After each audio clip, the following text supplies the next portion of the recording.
dari kita manusia, melainkan Allah Subhanahu wa taala telah menginginkan hal tersebut. Dan tidaklah kalian punya keinginan melainkan apabila Allah berkehendak, berkeinginan kalian seperti itu. Dan ini yang disebut dengan keinginan atau keinginan Allah Subhanahu wa taala terbagi menjadi dua. Ada iradah itu keinginan. Ada iradah syar'iyah dan ada iradah kauniyah. Iradah syar'iyah itu adalah keinginan Allah yang berkaitan dengan perintah-perintah syariat, berupa perintah dan larangan. Allah berkeinginan agar perintah dan larangan Allah tersebut itu dilaksanakan dan dijauhi perintahnya, larangannya. Jadi perintah syariat itu semuanya adalah iradah syar'iyahnya Allah. Wa aqimus shalah, dan dirikanlah salat. Wa atuz zakah, tunaikanlah zakat. Itu keinginan Allah? Ya. Itu kehendak Allah? Ya.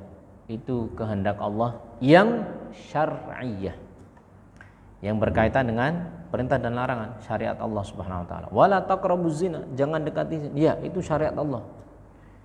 Nah, iradah yang syar'iyah ini belum tentu terjadi. Kenapa? Ya, buktinya Allah perintahkan manusia sholat, ada manusia nggak sholat. Allah perintahkan manusia untuk menunaikan zakat, ada manusia tidak membayar zakat. Itu iradah yang syar'iyah. Yang kedua adalah iradah kauniyah. Iradah kauniyah adalah yang berkaitan dengan kaun atau kejadian yang ada. Maka tidaklah ada kejadian apapun hari ini, kemarin, esok, dan seterusnya itu melainkan terjadi dan hanya terjadi dengan kehendak Allah. Allah menghendaki. Tetapi kehendak yang mana? Yang kauniyah. Sehingga ketika ada orang yang melakukan ketaatan seperti yang kita lakukan barusan, sholat isya, Allah menghendaki kita melaksanakan sholat tersebut, ya kan? Nah, sebagaimana ada orang nggak sholat isya, nggak sholat maghrib, maka itu juga Allah kehendaki. Tetapi kehendak yang mana? Kauniyah yang kedua. Allah menghendaki adanya iblis yang menggoda anak Adam, menyesatkan anak Adam, dan berusaha untuk mengerahkan bala tentaranya untuk menjerumuskan anak Adam. Apakah itu Allah kehendaki? Jawabannya apa? Ya, Allah kehendaki. Kehendak yang mana? Yang kauniyah. Secara syar'iyah Allah memerintahkan, inna syaitana lakum aduwwun fattakhidhuhu aduwwa. Sesungguhnya syaitan itu musuh kalian, maka jadikanlah dia musuh.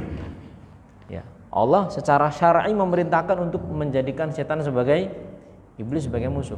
Tetapi secara kauniyah, secara realita, ada manusia yang mereka itu menjadi apa? Menjadi wali setan. Ya, dari kalangan manusia. Wa inna syayatina layuhuna ila auliyaihim liyujadilukum. Sungguhnya syaitan itu mereka membisik-bisikkan kepada wali-wali mereka untuk membantah kalian. Jadi harus dibedakan apabila ada hal-hal yang terjadi secara fakta, maka itu kita sebut dengan kauniyah. Apabila ada hal-hal yang merupakan perintah Allah, maka itu adalah syar'iyah, ya, iradah syar'iyah. Tujuannya apa? Tujuannya agar seseorang tidak mencampur adukkan hal tersebut. Kalau dia campur adukkan, maka akan ada alasan-alasan batil, ya, alasan-alasan batil yang dikemukakan oleh ahlul batil, para pembawa kebatilan, pengusung kebatilan. Ya. Di mana mereka diantaranya beranggapan atau beralasan, loh, Allah menghendaki kami berbuat seperti ini, maka itulah kehendak Allah atas kami. Jangan disalahkan dong. Jangan kami disalahkan. Nah, itu alasan orang musyrik. Allah nggak terima itu. Allah Subhanahu wa taala sebutkan di dalam Al-Qur'an dalam banyak ayat, ya. Allah mengatakan di antaranya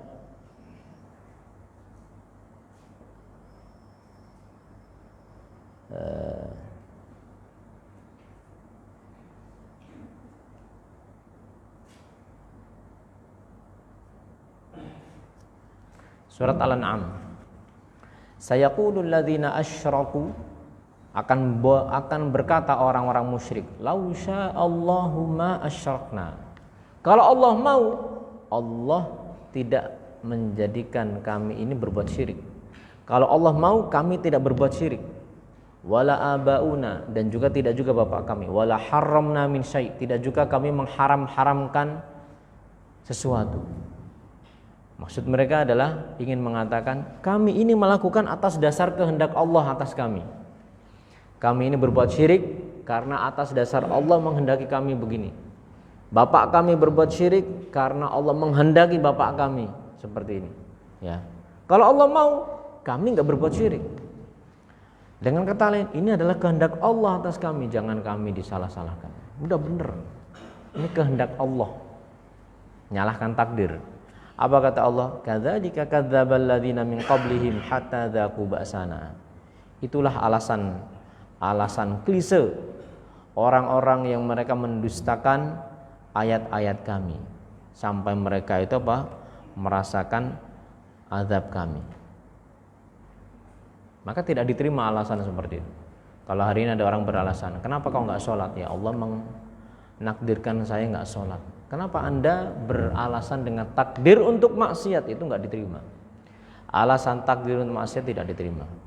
Kenapa tidak dibalik? Ya. Kenapa engkau tidak sholat terus mengatakan Allah menghendaki saya untuk sholat? Kenapa kenapa takdir dijadikan sebagai kambing hitam alasan untuk masalah maksiat? Kenapa bukan taat? Ya, curang. Kenapa? Ya karena dia ingin melegitimasi, ingin membenarkan perbuatan maksiat. Nah, itu makanya orang pengikut hawa nafsu seperti itu.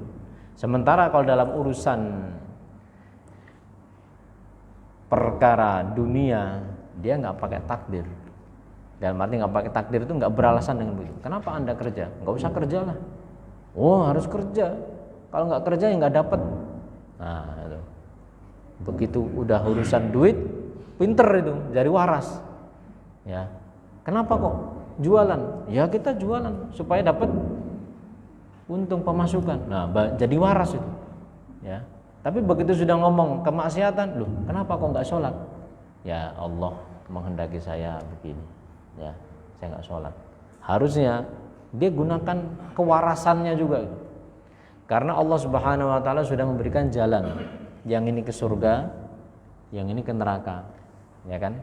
Jangan dia kemudian mengambil jalan ke neraka terus kemudian beralasan dengan takdir, sementara dia sadar bahwa dirinya itu tidak dipaksa. Maka orang-orang seperti itu adalah orang-orang yang melenceng dari fitrah.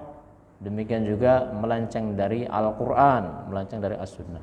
Kesimpulannya, takdir tidak boleh dijadikan sebagai alasan dalam perbuatan maksiat. Inilah jamaah sekalian rahimani Allah wa iyakum yang berkaitan dengan surat At-Takwir, dan insyaallah taala pada pertemuan mendatang kita masuk pada suratul Infitar. Masih surat yang berbicara tentang hari kiamat, ya. Kata Nabi sallallahu alaihi wasallam, barang siapa yang pengen melihat hari kiamat dengan atau seolah-olah seperti melihat dengan mata kepalanya, maka hendaknya dia baca surat At-Takwir, kemudian surat Al-Infitar, kemudian surat Al-Insyiqaq. Ya, itu gambaran tentang hari kiamat. Insyaallah taala pada pertemuan mendatang biiznillah taala. Silakan kalau ada pertanyaan. Barakallahu fiikum. Oh, silakan Pak. Assalamualaikum warahmatullahi wabarakatuh. Waalaikumsalam warahmatullahi wabarakatuh. Tadi dijelaskan di surat Takwil ayat nomor 19, innahu laqaulur rasulin karim, bahwasanya sesungguhnya Al-Qur'an itu adalah firman Allah yang diberikan, yang dibawa oleh malaikat Jibril dan disampaikan ke Rasulullah. Yang kami tanyakan bahwasanya terjadi ini Pak, penetapan bahwasanya Al-Qur'an itu kalamullah, tapi ada yang berbeda pendapat antara Al-Quran itu makhluk dan boleh makhluk. Itu dulu itu sejarahnya berangkat. Dan sekarang juga ada yang cuma ada orang yang menetapkan bahwasanya Al-Quran itu kalamullah tapi tidak menetapkan boleh makhluk ataupun makhluk. Itu maksudnya gimana? Ya, barakallahu fiik. Itu berkaitan dengan sifat Allah Subhanahu wa taala. Sebelum menjawab itu, ya, saya akan coba jawab dalam waktu yang singkat dan mudah insyaallah. Jadi kita ini punya kewajiban beriman kepada nama dan juga sifat Allah Subhanahu wa taala. Allah punya sifat. Allah mengatakan walillahil asmaul husna fad'uhu biha. Allah punya sifat yang kita ini wajib imani, kita tetapkan sebagaimana yang Allah sebutkan dalam Al-Qur'an tentang sifat tersebut. Sifat itu apa sih? Sifat itu gambaran, ya. Kalau misalnya manusia itu sifatnya apa? Saya ini hidup, satu, ya kan? Kita hidup, gitu. Kita hidup, Pak. Nah, hidup. Demikian juga kita ini memiliki gambaran, misalnya apa? Oh, kita tingginya sekian, itu gambar, itu sifat. Ya, itu sifat secara fisik. Sifat non fisik apa? Ada orang itu misalnya orangnya kalem, orangnya galak, itu sifat juga. Maka Allah Subhanahu wa taala memiliki sifat. Sifat Allah di mana kita tahu? Dari mana kita tahu?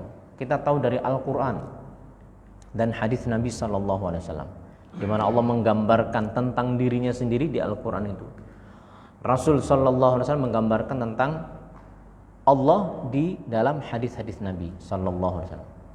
Di antara sifat Allah Subhanahu wa taala adalah Al-Kalam. Al-Kalam itu apa? Berbicara. Allah berbicara, ya. Dalilnya dalam Al-Qur'an, misalnya wa kallamallahu Musa taklima, dan Allah mengajak bicara Nabi Musa dengan sebenar-benarnya. Wa idz nada rabbuka Musa anitil qaumaz zalim, dan ingatlah ketika Tuhanmu memanggil Musa, nada, ya. Faqarrabnahu najiyya, dan kami berbisik-bisik dengan Musa. Jadi Allah berbicara dengan sebenar-benarnya berbicara. Akan tetapi tidak boleh menyerupakan sifat Allah dengan sifat makhluk, ya. Manusia berbicara nggak? Kita berbicara nggak, Pak? Berbicara nggak kita ini? Kita ini berbicara. Saya berbicara, bapak-bapak bisa berbicara, semua kita berbicara. Akan tetapi tidak sama berbicaranya Allah, bicaranya makhluk. Allah mengatakan tidak ada yang serupa dengan Allah. Jadi Allah berbicara sesuai dengan keagungan dan kemuliaan Allah Subhanahu wa taala. Nah, sampai di sini kita menerima apa adanya. Ya. Nah, boleh tidak kita kemudian apa? Terus memperturutkan penasaran akal kita. Gimana sih Allah berbicara? Nah, pertanyaan bagaimana itu dalam sifat Allah tidak boleh. Kenapa tidak boleh? Karena Allah tidak memberitahukan kepada kita tentang sifat atau kaifiatnya. Bagaimananya kan kita nggak dikasih tahu. Kita cuma dikasih tahu Allah berbicara, ya sudah. Titik. Bagaimananya? Allah lebih tahu tentang bagaimana Allah berbicara. Bukan urusan kita, dan tidak perlu dan tidak penting untuk kita ketahui. Andaikan itu hal yang penting, maka kita wajib untuk mempelajarinya. Tapi itu tidak pernah disebutkan. Yang jelas bahwasanya Allah Subhanahu wa taala berbicara. Nah, di antara manusia ada yang mereka mempergunakan akal lebih ketimbang menggunakan Al-Qur'an dan As-Sunnah. Sehingga bagi mereka agama itu harus berdasarkan akal. Ketika mereka sampai pada ayat-ayat ataupun hadis yang berkaitan dengan sifat Allah, ya, mereka langsung apa? Mereka langsung nanti dulu. Ini kalau Allah berbicara, Berarti ada berartinya ini. Ya, berarti sama dengan makhluk. Sehingga mereka ada yang menempuh berarti Allah enggak berbeda. Mu'tazilah. Mereka menafikan sifat Allah. Kenapa? Karena mereka menganggap kalau misalnya manusia itu kalau misalnya Allah berbicara berarti sama seperti makhluk. Makhluk berbicara berarti Allah jangan punya sifat berbicara. Allah enggak berbicara. Nah, ini sebuah kekufuran. Kenapa? Karena Allah menyebutkan dalam banyak ayat wa kallamallahu Musa taklima. Wa kallamahu rabbuhu, dan Tuhannya mengajaknya bicara. Itu apa itu? Itu apa itu? Itu kalau bukan ini. Ada lagi yang kemudian apa? Menyimpangkan maknanya. Oh, maksudnya bukan berbicara seperti kita, tapi adalah tiba-tiba tahu. Misalnya itu kalamun nafs, batin kalau orang Jawa bilang batin. Allah berbicara tetapi berbicara dalam dirinya, kalamun nafs. Sekarang saya tanya, kalau misalnya saya seperti ini berbicara tidak, Pak? Ya, sudah. Sekarang saya pengen ngomong nih, Pak. Nah, saya ngomong apa itu? Itu ngomong bukan ya? Itu namanya membatin. Ya, batin. Maka membatin itu, apa membatin itu bahasa Indonesianya, Pak? Ya, pokoknya ngebatin itu tidak apa? Tidak merupakan bicara. Jadi Al-Qur'an itu disampaikan kepada malaikat Jibril alaihissalam itu dengan suara, dengan hurufnya. Malaikat Jibril menerimanya. Kemudian malaikat Jibril menyampaikan kepada Nabi sallallahu alaihi wasallam, ya. Dan itu disebutkan dalam bahasan yang lebih mendalam dalam hal ini, lebih luas dalam kitab-kitab akidah, bahwasanya Allah Subhanahu wa taala berbicara dengan suara. Dalilnya dalam Al-Qur'an, wa idznada rabbuka Musa, dan ingatlah ketika Tuhanmu memanggil Musa. Gimana manggil itu? Manggil itu dengan suara, ya. Demikian juga dalam hadis yang sahih tentang masalah itu. Maka Allah Subhanahu wa taala memanggil dengan suaranya. Ada suara. Nah, stop sampai situ. Udah, kita imani Allah punya suara. Allah berbicara dengan suara. Pertanyaan bagaimana tadi? Boleh tidak? Tidak boleh. Stop sampai di situ. Ya, fala tadribu lillahil amsal. Ya, kita mengimani saja sudah, selesai. Sehingga kalau misalnya kita nanti ditanya di hari akhir, "Hai hambaku, kamu meyakini aku berbicara. Dari mana kamu bilang?" Apa jawaban kita? Apa jawabannya? Engkau ya Allah mengkhabarkan dalam Al-Quran seperti ini, Rasulmu mengkhabarkan dalam hadis seperti ini. Selesai. Ya. Adapun orang yang mereka menolak bahwasanya Allah berbicara, mereka mau jawab apa? Ya kan? Mau jawab apa? Nah, itu salah satu contoh dari ayat-ayat yang berkaitan dengan sifat-sifat Allah Subhanahu wa taala. Nah, mereka yang mengatakan itu adalah makhluk, mereka karena mereka menafikan Allah berbicara, maka bagi mereka ucapan ini adalah suatu hal yang baru yang Allah ciptakan. Allah menciptakan suatu. Nah, ini padahal ya ucapan Allah Subhanahu wa taala, kalamullah itu sifatnya Allah, bukan makhluk. Kalau ucapannya makhluk, seperti saya ini, saya ngomong ini, ada huruf, ada suaranya, ini saya makhluk. Ucapan saya makhluk tidak? Apakah suara saya terdengar? Suara ini terdengar, ini makhluk ini, Pak. Makhluk. Suara ini makhluk loh, Pak. Ya. Suara kita ini makhluk bukan? Makhluk. Karena kita apa? Makhluk. Adapun Allah Subhanahu wa taala Al-Khaliq, Maha Pencipta, maka sifatnya berbeda. Jadi mereka itu ya menganggap karena Allah tidak berbicara, maka Allah menciptakan. Nah, itu sebuah jalan keluar, karena mereka itu awalnya sudah menafikan sifat berbicara bagi Allah. Jadi Imam Ahmad pada zamannya tersebar pemahaman Mu'tazilah seperti ini, dan beliau dengan tegas mengatakan Al-Quran adalah kalamnya Allah, ucapannya Allah. bukan makhluk, bukan, karena itu adalah sifat Allah Subhanahu wa taala. Ya. Jadi yang kita yakini adalah Al-Qur'an ini ucapannya Allah, kalamullah, ghairu makhluk. Adapun yang kita baca mushafnya itu, ya, kemudian apa? Tintanya itu, suara yang kita atau yang saya baca atau bapak-bapak baca Al-Qur'an itu suaranya makhluk bukan? Makhluk. Tapi yang dibaca adalah kalamnya Allah. Kalamnya Allah. Bukan makhluk, bukan makhluk.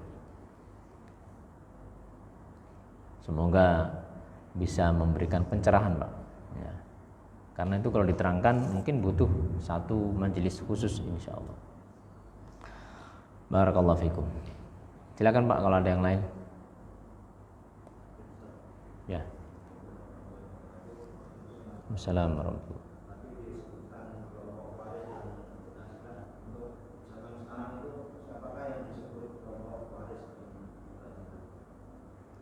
Siapa yang disebut dengan Khawarij dan Mu'tazilah?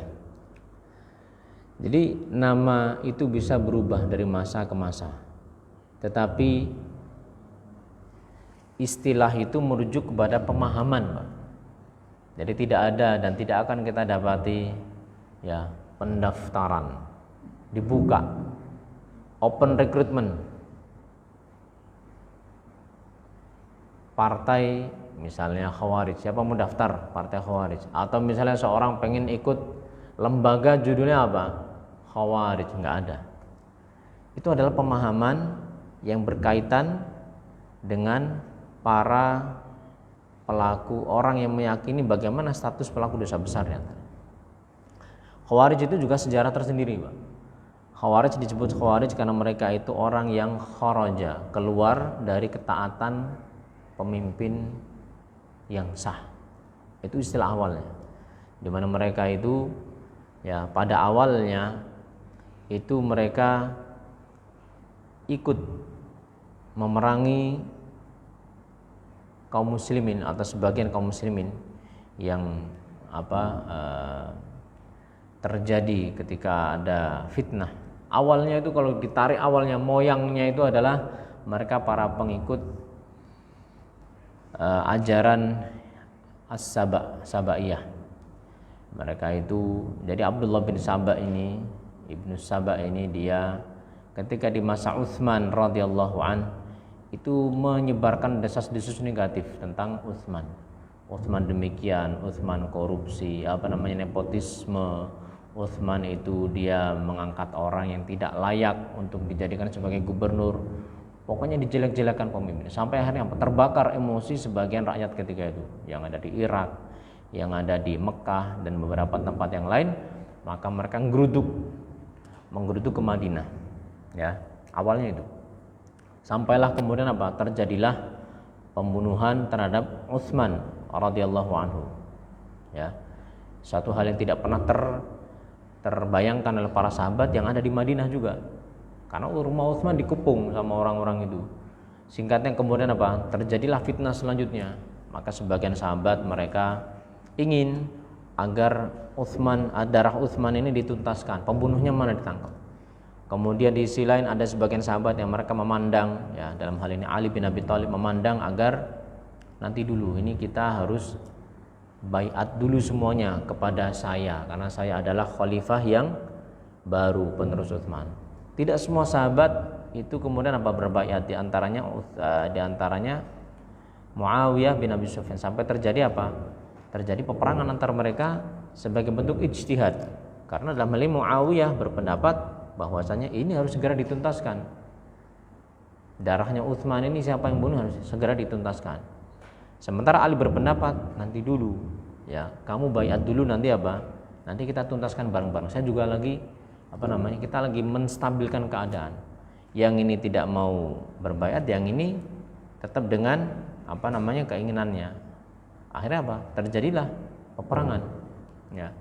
Peperangan yang kemudian akhirnya berujung pada damai, peristiwa damai tahkim. Nah, ketika terjadi damai tahkim seperti itu, nah itu tadi Orang-orang Khawarij mereka itu keluar dari ketaatan Ali bin Abi Thalib. Mereka memisahkan diri, udah kita kafirkan saja. Muawiyah kafir, Ali bin Abi Thalib juga kafir. Mereka memisahkan diri ke daerah yang namanya apa? Harura ke zaman dulu. Zaman dulu sebutannya Haruriyah, Haruriyun, orang-orang Haruri. Yang mereka ini ahli ibadah, ahli baca Al-Qur'an, ahli sholat malam, ya. Sampai puncaknya mereka ini apa? Diperangi oleh Ali bin Abi Thalib dan akhirnya mereka apa? Ya, hampir habis. Tapi memang nggak akan habis. Dalam arti nggak akan habis itu begini. Selalu ada penerus dari setiap generasi, dari setiap pemikiran. Sebagaimana dahulu ada Khawarij, hari ini juga ada Khawarij. Siapa? Ya ciri-cirinya sama, yaitu orang yang mereka mengkafirkan pemerintah kaum muslimin. Mereka menumpahkan darah kaum muslimin. Kata Nabi sallallahu alaihi wasallam, ya'buduna yaqtuluna al-mu'minin, mereka membunuh orang-orang mukmin, tetapi wa yada'una ahlal authan, mereka itu membiarkan para penyembah berhala. Jadi yang mereka senantiasa gaung-gaungkan ya, itu adalah jihad, tetapi jihad yang tidak syar'i, jihad yang tidak dilandasi oleh aturan-aturan syariat. Zaman dahulu mereka mengatasnamakan jihad. Sehingga ketika mereka membunuh Ali bin Abi Thalib pun atas dasar apa? Atas dasar niat ikhlas melakukan ketaatan kepada Allah. Jadi mereka itu zaman dulu Abdurrahman ibnu Muljam yang membunuh Ali bin Abi Thalib itu, sampai-sampai dia itu ya, ketika dia ditangkap ketika membunuh, kemudian hendak dieksekusi atau sebelumnya dia dipotong tangannya, dipotong kakinya. Karena orang yang merusak itu hukumannya memang seperti itu, merusak, bikin onar, biar jadi pelajaran bagi orang setelahnya. Dia nggak mengeluh. Begitu kemudian apa? Mau diambil lisannya karena dia zikir terus. Oh jangan, saya khawatir saya hidup sementara saya tidak bisa berzikir kepada Allah. Singkatnya kemudian apa? Matilah itu Abdurrahman ibnu Muljam, orang yang membunuh Ali bin Abi Thalib, bahkan yang mengkafirkan Ali bin Abi Thalib. Ya. Jadi ciri-cirinya selalu berulang sama, di mana mereka ini kata Nabi sallallahu alaihi wasallam hudatsaul asnan. Mereka itu biasanya masih muda-muda, penuh dengan semangat, dengan ghirah ya, dengan tekad dan juga membara. Tetapi apa? Mereka ini jauh dari para ulama. Ulama itu orang yang mereka mewarisi ilmu dari turun-temurun. Dari ilmu itu kan asalnya dari Nabi. Nabi kepada siapa? Sahabat. Sahabat turun seperti itu, ya. Mewarisi pemahaman mereka, pemahaman para salafus saleh. Sehingga ketika tidak mengambil ilmu dari mereka para sahabat, ya bisa jatuh ke dalam pemahaman yang menyimpang tadi. Sehingga mereka mengkafirkan para pelaku dosa besar, ya. Mereka membunuh atas dasar apa? Atas dasar mereka sudah mengkafirkan. Oh udah, mereka pikir sesederhana itu. Kafir yang tidak mengkafirkan, orang kafir ikut kafir juga, semuanya kafir kecuali kami. Ya kalau sudah seperti itu bagaimana? Ya mungkin kita pernah dengar ada orang meledakkan bom di masjid. Coba, orang sholat Jumat diledakkan. Kenapa? Ya bagi dia itu kafir semua, sehingga diledakkan. Ya, itu kejadian berapa tahun yang lalu. Atau misalnya menyasar tempat-tempat umum, keramaian atau kaum muslimin. Ya, jadi kenapa? Dasar mereka orang kafir sudah.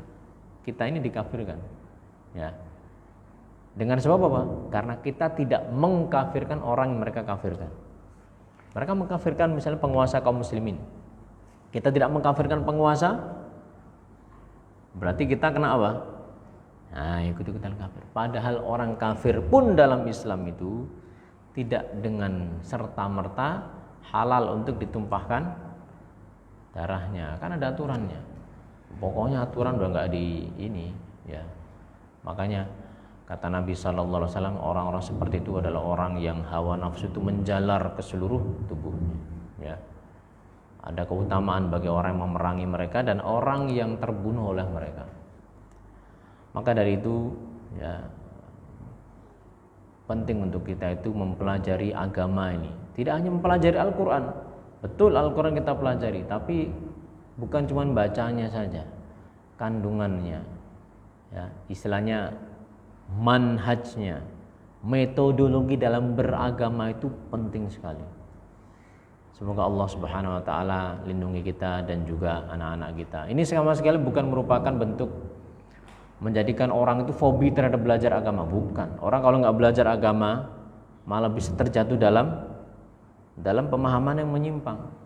Lihat yang terkena fitnah Khawarij. Mereka adalah orang-orang yang awalnya itu asalnya itu misalnya minum khamr, ahli maksiat, terus pengen tobat, semangat, tapi tidak kemudian belajar dalam arti belajar di sini adalah duduk dengan para ulama, membaca kitab-kitab ulama, ya.